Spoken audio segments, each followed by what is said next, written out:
Hey, what's up, team? Let's talk about streaming standards. This is a very controversial subject in general, but in the time of this recording, the standard for Spotify is negative 15 LUFS, the standard for YouTube, negative 14 LUFS, and the standard for iTunes is negative 13 LUFS. Now, why this is important is because if you don't follow suit, there are some repercussions. Now, look, I want to be clear, I want to be straight up that people are breaking these rules all the time. What I'm saying is that there are consequences. You want to abide by these because your music will ultimately sound better. And again, there are various opinions about this and how it all works. But let me tell you what I know to be true. That if you don't follow this and you don't pay attention to the demarcations, the true peak levels, where are those supposed to be? You're going to get some extra distortion that's introduced when the song is transcoded into the process or into the format of YouTube, Spotify, iTunes, etc. So here's the deal. Like, let's say the requirement is negative 14 decibels, as it is for some of the platforms.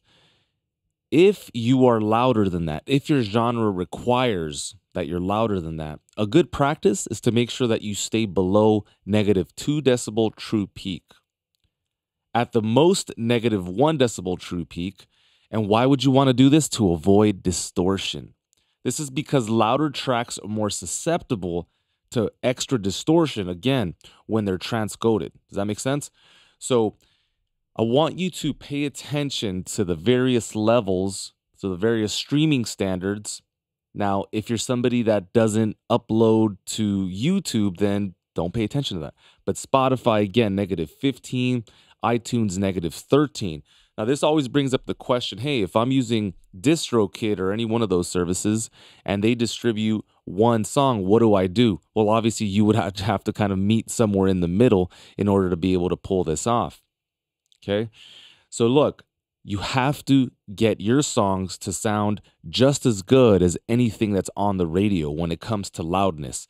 We keep refining over time, our music gets better, but what I'm interested in is getting your snares to knock in the same way, getting your bass to be just as deep, getting the depth of your mix to be just as round, just as big as what you're hearing. It's possible, okay?